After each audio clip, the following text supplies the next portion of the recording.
we will continue with the Christmas story. Today's story is called The Angel Project. I held onto the hand of my shivering granddaughter as we waited our turn to get into the huge barn-like building. We couldn't see inside because of the length of our line, and so we passed our time watching the other lineups. Volunteers were busily placing frozen turkeys into bags at the head of one line, and in the other families and individuals were receiving milk. The parking lot was filled with trucks and cars, and still more waiting to get onto the lot. Strangely, though vehicles were blocked, no one honked nor appeared impatient. It seemed surreal, as though everyone had been touched by something magical. Finally, we could see into the building, and I was overcome with emotion as my eyes took in hundreds of overflowing boxes. Each box filled with care represented not only hours or time on the part of volunteers, but the generosity and caring of hundreds of people. The boxes were filled with food for empty stomachs. Some boxes sported brand new toys, gifts from anonymous individuals throughout the town and area. Toys for children who might otherwise go without. I suddenly felt self-conscious, aware that tears were flowing freely down my cheeks. I was touched by the display of kindness. I turned away from the crowds of people to wipe away the tears.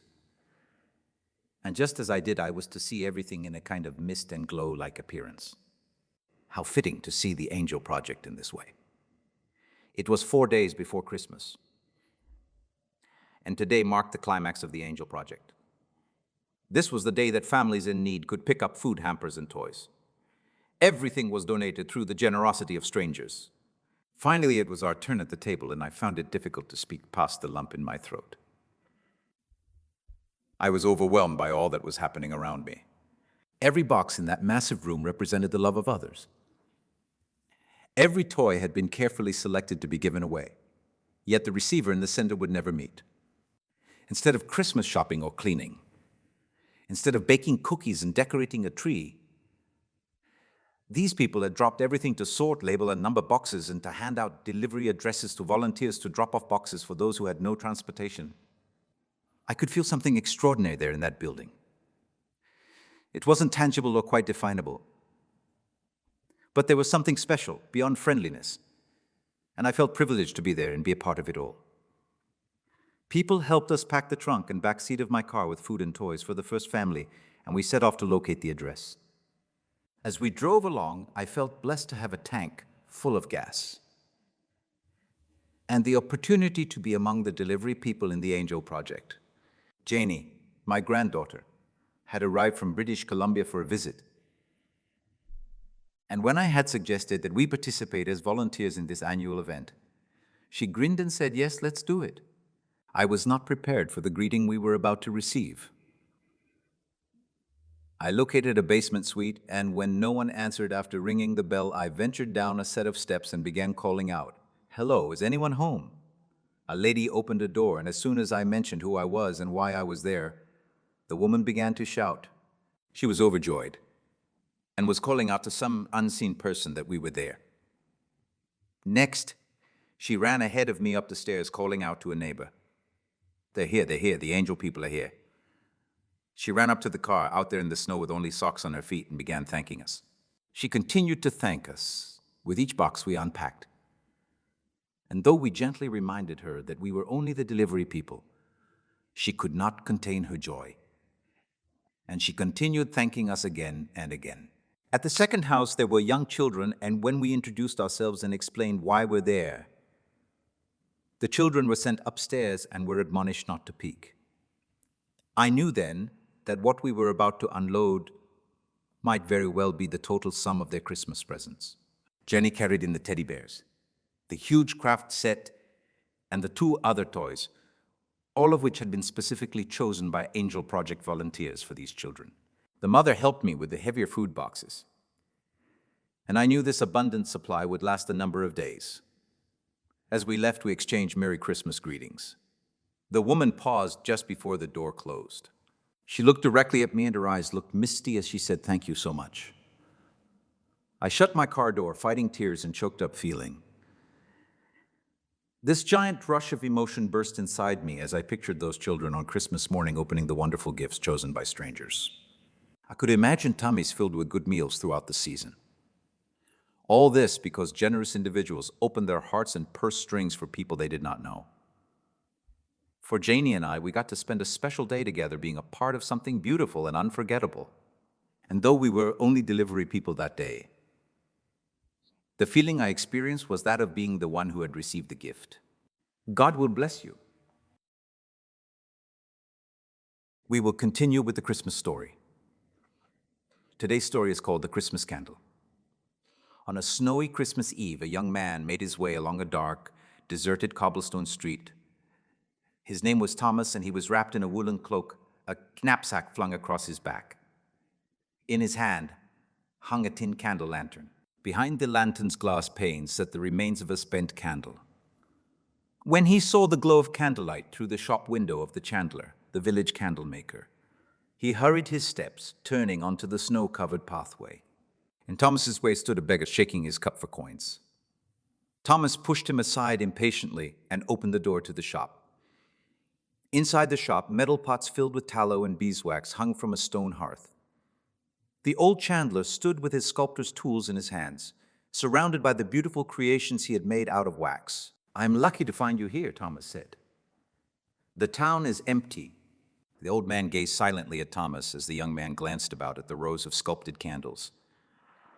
There were sprites and fairies, angels with see-through wings, and fragile princesses in gowns as delicate as lace.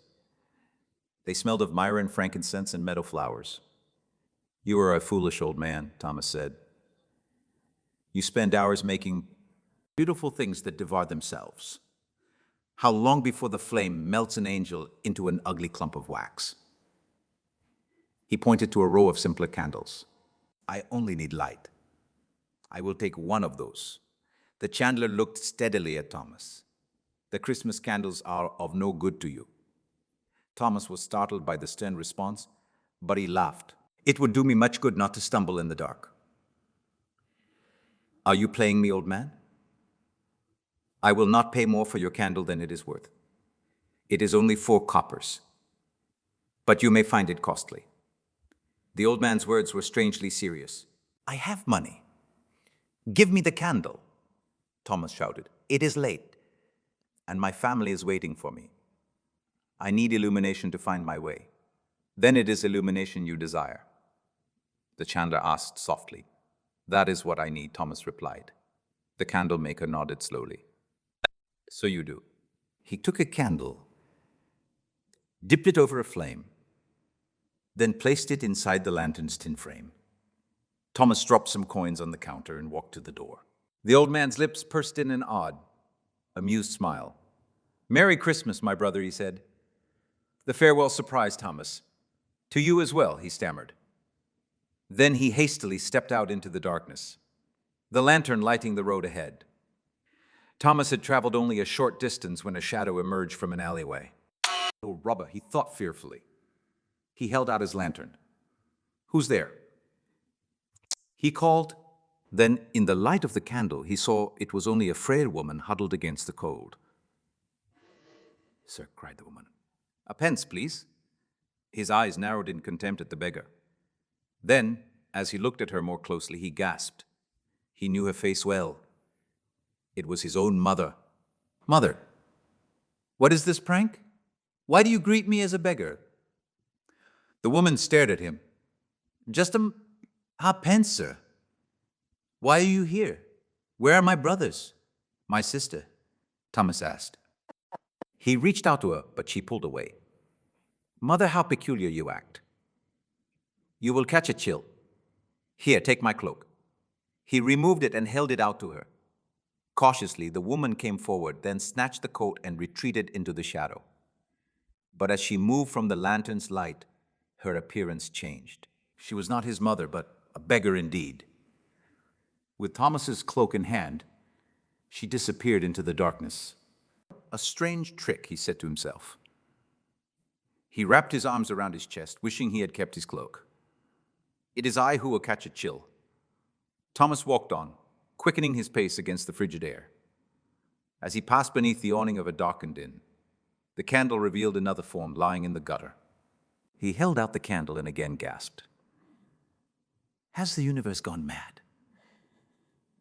"Elin, My brother,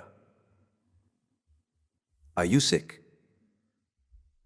He set the lantern down and pulled his brother's limp arm around his shoulder, struggling to lift him.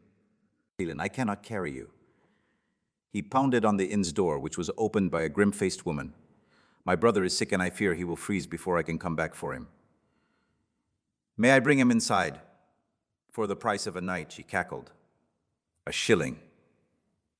A shilling. Thomas reached into his pocket. I have only 6 pence. The old woman scowled and began to shut the door.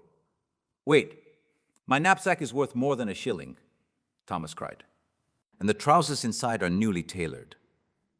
I will give you everything. The old innkeeper looked at the bundle, then reached out a fat hand. Thomas flung his knapsack from his back and handed it to her with the last of his money. She opened the door. Bring him in. Leaving the lantern on the curb, Thomas dragged the man into the inn's foyer. As he gently laid him on the wooden floor, he suddenly saw that the man's face, like the beggar's, had changed. So it is your brother who lay in the gutter, croaked the woman. You are mad, the woman muttered, and she shoved him out the door. Outside, Thomas picked up the lantern. He looked into its glass panes. There is something strange about your light, he whispered. Thomas had just glimpsed the bright lights of home when he came across a little girl shivering in the cold.